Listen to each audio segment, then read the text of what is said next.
आहेत आता बातम्या सगळीकडे चालू आहेत. काय होणार? कसलं नाही होणार का? होणार की नाही होणार कळेल ना. जे यांच्या मनात आहे आणि राज्याच्या मनात आहे तेच मी करेन.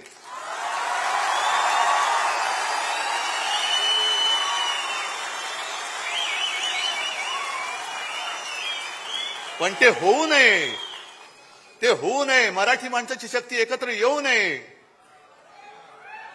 म्हणून यांच्या मालकाचे नोकर इकडे गाठीभेटी घ्यायला लागले. हॉटेलमध्ये भेटतायत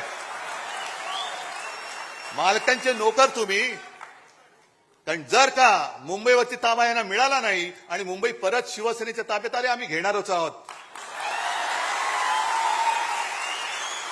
आम्ही घेणारच आहोत.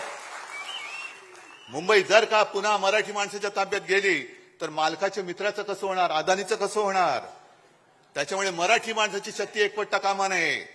याच्यासाठी हे मालकाचे त्या शेटजीचे नोकर, हेच मी म्हणेन. आणि त्या नोकरांचे नोकर जे आज नालायकपणाने वर्धापन दिन साजरा करतात ते शेटजींच्या नोकराचे नोकर आहेत.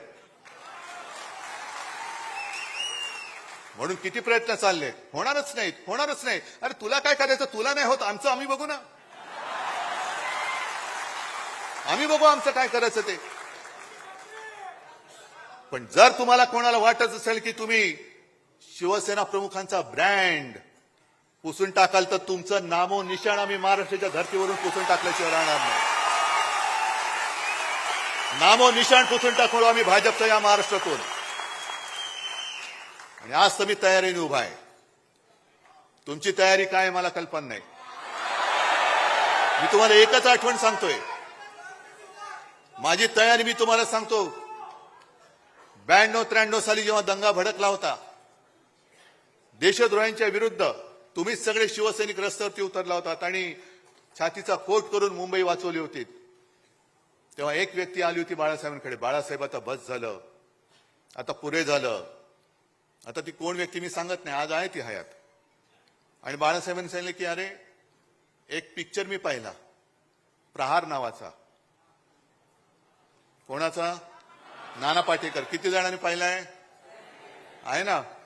त्याच्यामध्ये नाना पाटेकर त्या गुंडांसमोर उभा राहतो आणि त्यांना सांगतो कम ऑन किल मी. तसं आम्ही या गद्दारांच्या समोर उभा आहे आणि सांगतोय त्यांना आम्ही कम ऑन किल मी. असेल हिंमत तर या अंगावर. फक्त अंगावर येणार असाल तर एक गोष्ट नक्की करा. अमिताभ बच्चनचा तो पिक्चर होता ना, अँब्युलन्स घेऊन यायचा, तसा अंगावर माझ्या येणार असेल तर अँब्युलन्स घेऊन यायची. कारण येताना सरळ याल, जाताना आडवे होऊन जाल. सगळ्यांना धन्यवाद. जय हिंद, जय महाराष्ट्र.